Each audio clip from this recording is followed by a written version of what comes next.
And welcome to Synopsis. My name is Krishna. इस lecture में हम बहुत ही इंपॉर्टेंट टॉपिक के बारे में बात करेंगे, हाउ टू टारगेट रैंक 1। जिस दिन से हम तैयारियां शुरू करते हैं, पढ़ाइयां शुरू करते हैं आईएएस बनने के लिए, उस दिन से हम अपने मन में ये टारगेट लेके चलते ही हैं ऑब्वियसली कि हमारी रैंक 1 आनी चाहिए। रैंक 1 के अलावा मैक्सिमम जिस पर मैं कंप्रोमाइज़ कर सकता हूँ रैंक 10, बस इसके बियॉन्ड नहीं।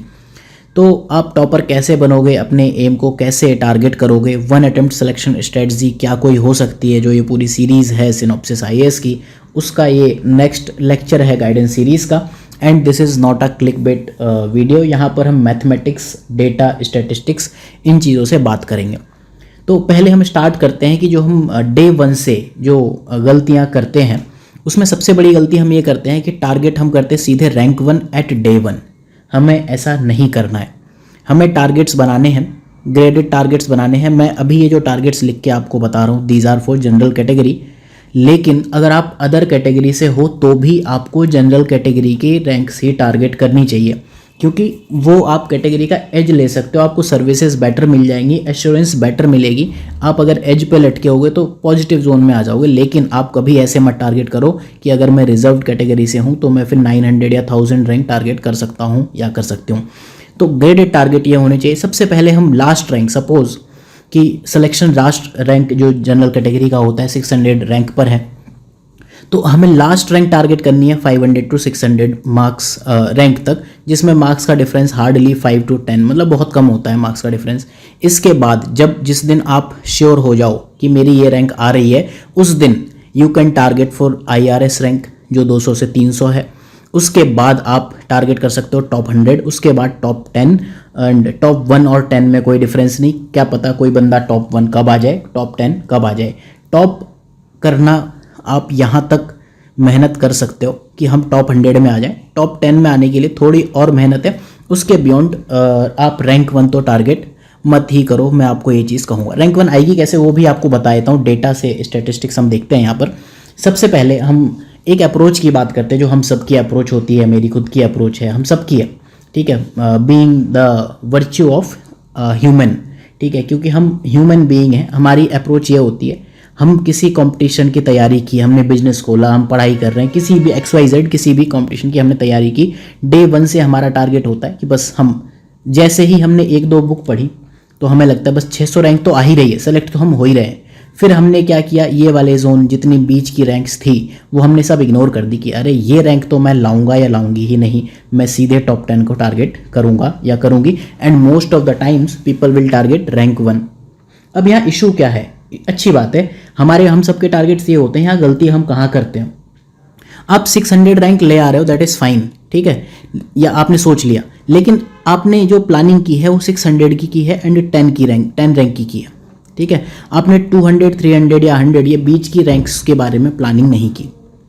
इसके लिए अगर आप मैथमेटिक्स या स्टैटिस्टिक्स पढ़ते हो तो यहाँ पर एक इन्वर्टेड यू कर्व डिस्ट्रीब्यूशन है, ठीक है। तो हमने क्या किया, बेसिकली मैथ से प्ले कर दिया, ठीक है। अगर मैं इस वाले फिगर की बात करूं, ये है आपका यहाँ से यहाँ तक जोन ऑफ रिजेक्शन, ये है जोन ऑफ सिलेक्शन। इसके बाद जितने भी हैं, जो हम इस वाली एक्सेस पर बात कर रहे हैं, मार्क्स और रैंक की बात कर रहे हो, यहाँ पर नंबर ऑफ स्टूडेंट्स हैं, ठीक है।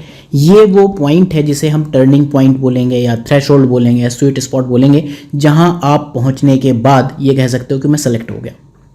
अब इशू ये है कि अगर हम लॉ ऑफ मैथमेटिक्स की बात करें, ठीक है, ये सिलेक्शन की लाइन है, इसके पीछे फेलियर हैं, इसके पीछे सारे सक्सेसफुल हैं।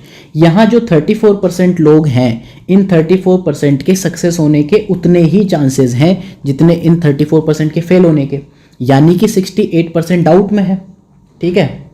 ज़रा से 2-5 मार्क्स इधर आप फेल, ज़रा से 2-5 मार्क्स उधर आप पास, इतना ही डिफरेंस होता है 2-5-10 नंबर का। अगर आप ये 500 to 600 रैंक वाले स्कोर देखो तो कोई 2 नंबर से इन है, कोई 5 नंबर से इन है, कोई 6 नंबर से इन है, एक नंबर पर 5-5, 6-6 कैंडिडेट्स हैं, ठीक है।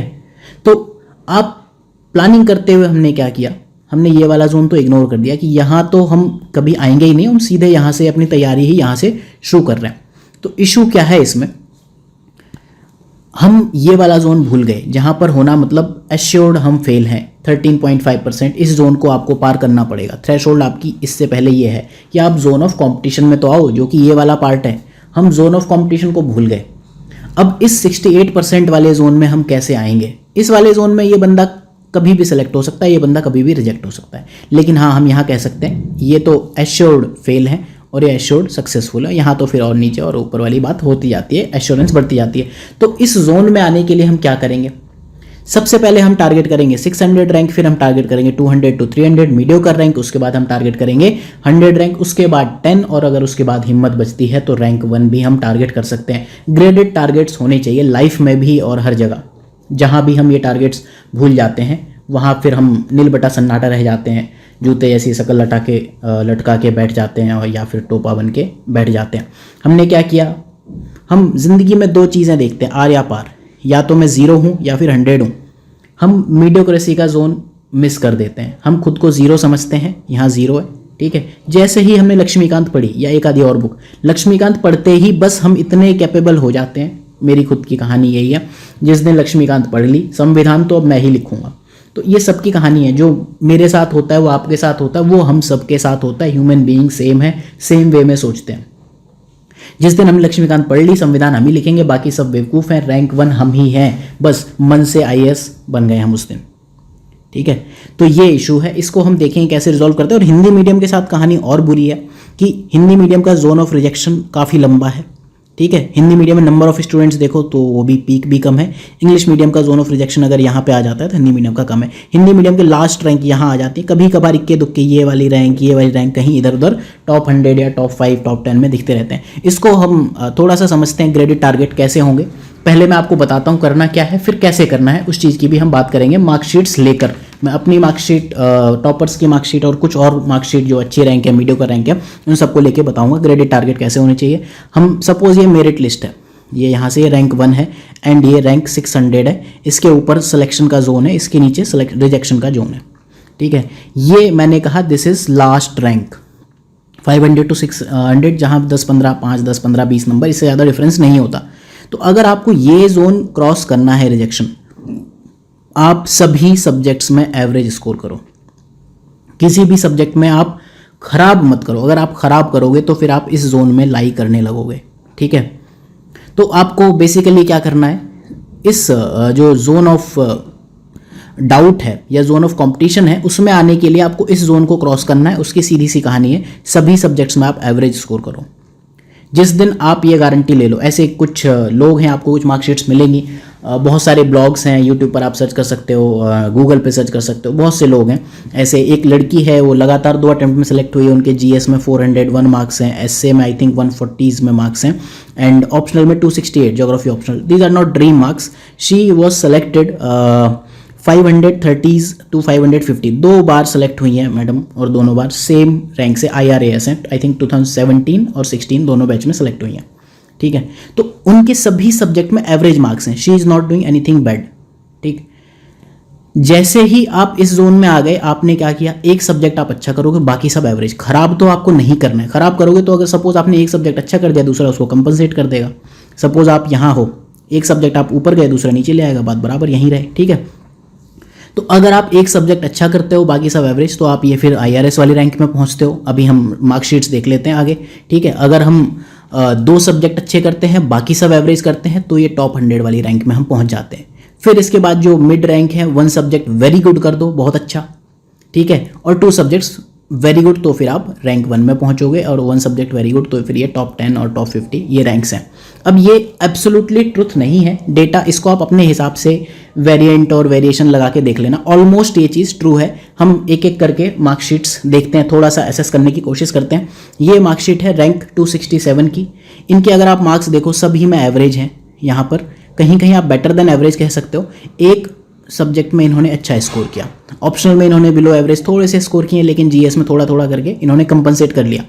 इनका अगर आप ओवरऑल देखो, एक सब्जेक्ट अच्छा है, बाकी नॉट बैड, आप इनको नॉट बैड की कैटेगरी में रखोगे, ठीक है। इनका एक सब्जेक्ट अच्छा है एंड ही और शी इज दिस पर्सन, वो इन हो गए। इनका ऑप्शनल पेपर 1 इज बेटर। इसके बाद हम देखते हैं रैंक 126 की मार्कशीट, एक बार देख लेते हैं इनकी क्या कहानी है, ठीक है। इन्होंने क्या किया, ऑप्शनल इनका बहुत अच्छा दिख रहा है, ठीक है, 300+, ठीक है, बट जीएस में ये मार्क्स हैं, ये लमसम वैसी ही मार्कशीट है जो मैंने आपको स्कैम ऑफ आंसर राइटिंग में दिखाई है, ठीक है, बट यहाँ ऐसे थोड़े से बिलो एवरेज मार्क्स हैं। ये ड्रीम मार्क्स नहीं है, बट ये भी रिकमेंडेड है एंड रैंक इनकी अच्छी है। क्यों? क्योंकि इनका अभी लॉ ऑफ कंपनसेशन थोड़ा वर्क किया, जो यहाँ इन्होंने अच्छा किया वो यहाँ इन्होंने गड़बड़ कर लिया, यहाँ गड़बड़ कर लिया, यहाँ गड़बड़ कर लिया, तो काइंड ऑफ मैनेज हो गया, बट फिर भी रैंक 126 इन्होंने मैनेज की। ठीक है, तो इससे एक चीज़ पता चलती है कि optional is not the only decider. इस पर हम इसी लेक्चर के लास्ट पार्ट में डिस्कस करेंगे। ऑप्शनल ओनली डिसाइडर क्यों नहीं है? क्योंकि हमने 500 मार्क्स की कॉस्ट पर 1000 मार्क्स को इग्नोर कर दिया और साथ में 250 जो एसए के मार्क्स हैं उनको भी हमने इग्नोर कर दिया। तो optional is not the only decider. एक और मार्कशीट देखते हैं, ये रैंक 505। ठीक है, अगर आप इनकी देखो, जीएस में स्कोर देखो, I want tell this is good, SA में I want tell this is good, but optional में इनका काफ़ी अच्छा है। ठीक है, ऑप्शनल में इन्होंने एक्सेप्शनल, आप कहोगे एक्सेप्शनल स्कोर करने के बाद जीएस में इतना गंदा किया कि लॉ ऑफ कंपनसेशन ने इन्हें एक जस्ट सिलेक्टेड रैंक पर लाके खड़ा कर दिया। इससे अच्छा होता कि इस मार्कशीट में अगर मैं आपको यहाँ कहूँ यहाँ आप 100 कर दो, यहाँ 100 कर दो, यहाँ 100 कर दो, यहाँ 100 कर दो और यहाँ आप 20-20 नंबर कम भी कर दो, यहाँ आप 150 कर दो, यहाँ 134 कर दो, तब भी आप देखो इनकी रैंक अच्छी हो जाएगी, पहले से काफ़ी अच्छी रैंक हो जाएगी। So this is what I am telling कि अगर आप एक सब्जेक्ट में अच्छा कर रहे हो, बाकी सब में मीडियोकर मार्क्स कर रहे हो, अगर ये मार्कशीट किसी बंदे की है जो मैंने वो मैडम की आपको बताई, ऐसी कुछ मार्कशीट है, ठीक है, तो ये 505 से बहुत बेटर मार्कशीट हो जाएगी। तो ये चीज़ें आपको समझनी है जो मैं आपको बेसिकली समझाने की कोशिश कर रहा हूँ। अब हम थोड़ा सा बात करते हैं रैंक 1 की मार्कशीट पर। एक ये प्रदीप सिंह है, एक हम उन प्रदीप सिंह की भी मार्कशीट देखेंगे जिन्होंने अपनी रैंक इंप्रूव की है। इनकी मार्कशीट आप देखो, जीएस को आप इनके मार्क्स कहोगे या तो एवरेज है जीएस 1 2 3 में, या फिर गुड है। एसए में इनके मार्क्स अच्छी साइड है। ड्रीम मार्क्स अभी भी नहीं है, आप लोग सोचते हो कि मैं 150 से ऊपर लाऊंगा, but these are considered as good marks. और इनके 2 सब्जेक्ट्स बहुत ही अच्छे हैं, जिसमें से एक जीएस 4 है, ऑप्शनल का अच्छा। ठीक है, तो ये फिर जब आपकी मार्कशीट इस एरिया में जाने लगती है, देन इट इज़ कंसिडर्ड कि अब आप टॉप करने वाले हो। यहाँ पर 157 को मैं बहुत अच्छा क्यों नहीं कहूँगा, this is better than average, क्योंकि जिस साल ये रैंक 1 आए हैं उस साल 120 एंड 130 एवरेज मार्किंग है जीएस की। तो जो मैंने आपको बताया कि जैसे ही आप 2 सब्जेक्ट बहुत अच्छे करने लगते हो, यहाँ पर 2 subject very good and you are rank 1। ठीक, ये आपको काम करना है, खराब कुछ नहीं किया आपने, एक सब्जेक्ट थोड़ा सा बेटर कर लिया and you are rank 1। Then will talk about rank 1 Kanishak Kataria की बात करेंगे। इनके अगर आप जीएस के मार्क्स देखो तो नॉट ड्रीम मार्क्स, एसए में एवरेज मार्क्स आपको दिखेंगे, लेकिन इन्होंने क्या किया, ऑप्शनल में एक्सेप्शनल स्कोर किया। इनका अगर आप इसको भी 170 कर दो, इसको आप यहाँ +20 कर दो, तो आपको दिखता है कि इनका ऑप्शनल की वजह से सिलेक्टेड है, रैंक 1 है। ठीक है, तो जो यहाँ इन्होंने बहुत अच्छा किया वो यहाँ गड्ढा कर लिया, हालांकि रैंक 1 इतना अच्छा किया, ठीक है, कंपनसेट होते होते भी कोई दूसरा बंदा आपको कॉम्पीट नहीं कर पाए, क्योंकि दीज मार्क्स आर ऑलमोस्ट 350+। ठीक, तो ये मार्क्स आपको देखने पड़ेंगे, ये चीज़ आपको देखनी पड़ेगी। अगर आप एक सब्जेक्ट खराब करते हो और आपको रैंक 1 लानी है, तो फिर उसके लिए आपको दूसरे सब्जेक्ट में एक्सेप्शनली अच्छा करके उसको कंपनसेट करना होता है। इसी तरह नंदिनी केआर की अगर हम मार्कशीट देखें, इनके ऑप्शनल कन्नड़ा लिटरेचर, तो खैर इस चीज़ पे तो हम नहीं जाएंगे कि इसमें मार्क्स ज़्यादा क्यों हैं। यहाँ पर आप देखो एवरेज मार्क्स हैं, बस जीएस 1 में अच्छे मार्क्स हैं, शी इज़ रैंक 1। तो जैसे ही आप 2 सब्जेक्ट एक्सेप्शनली अच्छे ले आते हो, साथ में एक सब्जेक्ट थोड़ा बेटर कर देते हो, यू आर इन। ठीक है, अब यहाँ पर हम देखते हैं रैंक 93 से रैंक 26 इन्होंने कैसे इंप्रूव की। ये प्रदीप सिंह है आई थिंक। ठीक है, ये 93 रैंक थी 2018 में, और यहाँ ऑलमोस्ट सिमिलर मार्कशीट है, सेम बंदा है। एसए में अगर आप देखोगे थोड़ा सा इंक्रीज हुआ है। GS1 ऑलमोस्ट सेम है, 105 108, GS2 116 115, GS3 थोड़ा सा डिक्रीज है। GS4 में ये डिफरेंस है आपका मेन 103 एंड 157। ऑप्शनल में यहाँ 300+7 या 300-7। तो ऐसे में इन्होंने जो थोड़ा सा इंक्रीज किया वो यहाँ पर और यहाँ पर थोड़ा सा एज गंवा दिया। हालांकि उतना फ़र्क नहीं पड़ता है, क्योंकि एब्सोल्यूट मार्किंग सेम नहीं होती है, हर साल ऊपर नीचे जाता है, कट ऑफ हर साल घटती बढ़ती है, एवरेज मार्क्स हर साल घटते बढ़ते हैं। इन्होंने क्या किया, बाकी सब जैसा था लगभग पिछले साल की तरह इन्होंने रखा। अगर हम इन चीज़ों को इग्नोर कर दें कि ये इनका कोई भी इम्प्रूवमेंट है, ये वाला ये सब हटा दें, ठीक, और इसको भी हम इग्नोर कर दें। ठीक, तो इनका जो डिफरेंस है, जो चीज़ डिफरेंस क्रिएट करती है वो ये है कि यहाँ इनके एवरेज मार्क्स थे, ठीक है, और यहाँ बेटर देन एवरेज। मैंने कहा 120 130 एवरेज मार्किंग थी, इन्होंने उससे 20-30 मार्क्स एक्स्ट्रा स्कोर कर दिए। ठीक है, तो ये कहानी है। और आप इस तरह की चीज़ें कभी मत करना कि जीएस बहुत गंदा कर दिया, एक सब्जेक्ट में आप एक्सेप्शनली अच्छा ले आए। क्यों इन नहीं है, क्योंकि बाकी एसए में गुड मार्क्स हैं, लेकिन फिर कहीं और भी अच्छे मार्क्स नहीं है। तो ये चीज़ें हैं जब आप फेल होने लगते हो और जब आप पास होने लगते हो। तो हमेशा वापस से अगर आप रिपीट कराना चाहो तो ऑल सब्जेक्ट एवरेज, जितने भी सब्जेक्ट्स हैं आप उनको एवरेज अच्छा कर दो, यू आर इन। ठीक है, एक सब्जेक्ट अच्छा कर दो, बाकी सब सब्जेक्ट आप एवरेज करो, आप IRS की रैंक में आते हो। 2 सब्जेक्ट अच्छे और बाकी सब सब्जेक्ट एवरेज करो, आप IRS से IAS की रैंक में पहुंच जाते हो। फिर आप जितना अच्छा करते जाओ, ये ऊपर है। और टॉप 10 एंड टॉप 1 बहुत ज़्यादा डिफरेंस नहीं होता है, कुछ भगवान के ऊपर भी छोड़ दो। ठीक है, तो इसके साथ मैं आपको कुछ 1-2 चीज़ें जो बताना चाहूँगा, नॉट टू डू लिस्ट, मतलब जो चीज़ें आपको बिल्कुल भी नहीं करनी है। आप जिस भी कोचिंग को फॉलो करते हो एक सब्जेक्ट के लिए, उसको फॉलो करते रहो। I am not telling any coaching is good और बैड, आप जिससे भी यूज टू हो जाओ, ऑब्वियसली वो अच्छी कोचिंग है, अच्छा टीचर है। ठीक है, बहुत से लोगों को मैं नापसंद हूँ, बहुत से लोगों को दूसरे भी बहुत पसंद है। मैं ये कभी नहीं कहूँगा कि ये कोचिंग अच्छी है, ख़राब है, लेकिन आप जिसको भी फॉलो करते हो उसको आप लगातार फॉलो करो। ठीक है, कंटेंट डुप्लीकेशन आपको नहीं करना है, चाहे प्रीलिम्स हो, चाहे मेंस हो, चाहे इंटरव्यू हो। अगर आप एक कोचिंग के करंट अफेयर्स पढ़ते हो, ये कोचिंग A है, ये कोचिंग B है, ठीक है, आप ये मान के चलो मैक्सिमम 90% कवरेज कर सकते हैं। और यहाँ से भी आपके 1-2 क्वेश्चन छूटेंगे, यहाँ से भी 1-2 क्वेश्चन छूटेंगे, इसके कुछ क्वेश्चन यहाँ से आप कवर कर लोगे, लेकिन एट व्हाट कॉस्ट, आपको 1000 पेज एक्स्ट्रा पढ़ने पड़ेंगे। ठीक है, छोड़ दो उसको।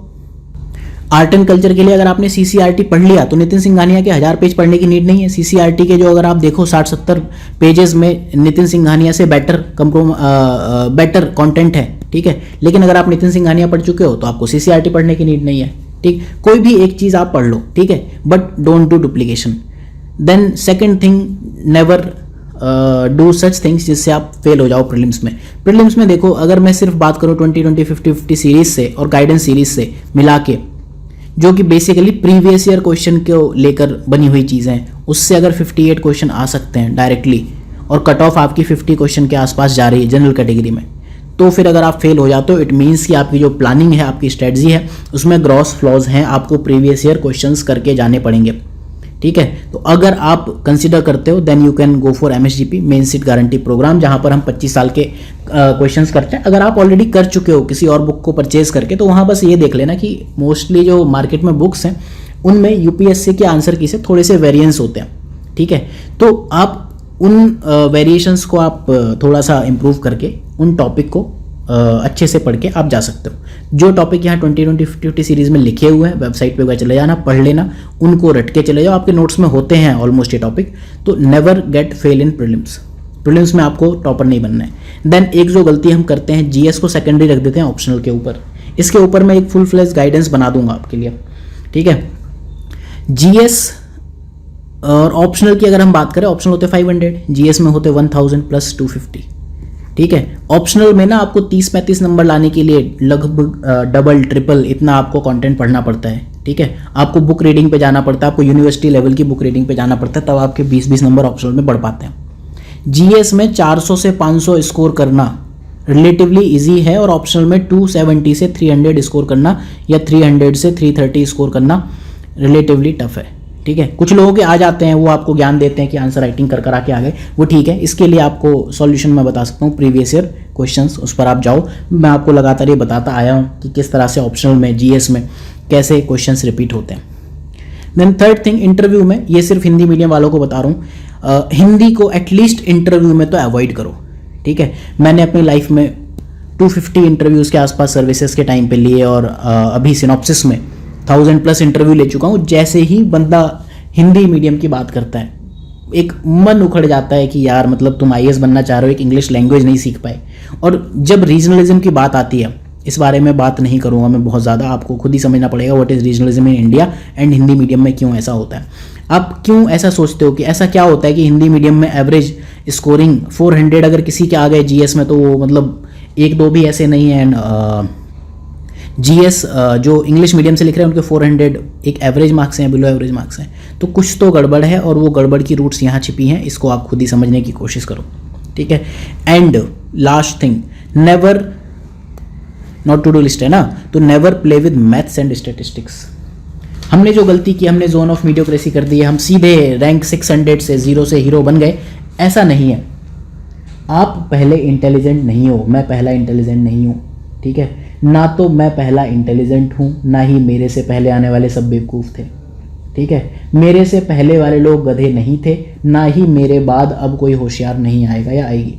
ठीक है, हमारी जो ये मेंटेलिटी है, हमें इससे बाहर निकलना है। डोंट प्ले विद मैथ्स और स्टेटिस्टिक्स, क्योंकि जिस दिन मैथ्स और स्टेटिस्टिक्स आपके खेल गए तो उस दिन फिर आप थोड़ा सा खेलना है मैथ्स को और आप इधर से इधर, ठीक है। तो जिस दिन मैथ्स और स्टेटिस्टिक्स आपके साथ खेलेंगे, you will be just data on chart और number in graph. Quantitative revolution यही कहता है ना, ठीक है। तो हमें वो डेटा और चार्ट ये चीज़ मत करो, नेवर डू दिस। एक ग्रेडेड अप्रोच अपनाओ। ग्रेडेड अप्रोच के लिए मैंने आपको एक मैथडोलॉजी बता दी, ठीक है।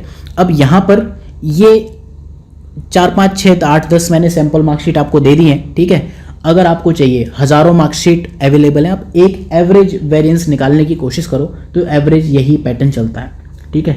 अगर कोई बंदा एक सब्जेक्ट एक्सेप्शनली अच्छा करता है, दूसरा एक्सेप्शनली ख़राब करता है, तो फिर वो न्यूट्रलाइज हो जाएगा, ठीक है। तो हमें क्या करना है, we do not have to target rank. हमें रैंक भी टारगेट नहीं करनी है, हमें मार्क्स टारगेट नहीं करने। मार्क्स आप कैसे टारगेट करोगे? GS4 में एक साल टॉपर्स के मार्क्स 95 आते हैं, अगले साल एवरेज मार्क्स 130 हो जाते हैं, तो आप मार्क्स भी टारगेट नहीं कर सकते हो, ठीक है। आपको टारगेट करना है कि मुझे वो करना है एग्जाम में जो सब करके आ रहे हैं, ठीक है। उसके लिए जो मैंने आपको बता दिया, प्रीलिम्स में ये, मेंस के लिए बाकी आपको पता है, प्रीवियस ईयर क्वेश्चंस जो सब कर रहे हैं वो सब करो। मिलते हैं अगले लेक्चर में गाइडेंस सीरीज़ में। आप बताओ मुझे किस टॉपिक पर आप गाइडेंस सीरीज चाहते हो, मैं हर एक टॉपिक पर आपको गाइडेंस सीरीज बना के दूंगा। We have resolve all the issues at Synopsis IAS, तो आप फॉलो कर सकते हो लगातार and keep on studying. Thank you for watching.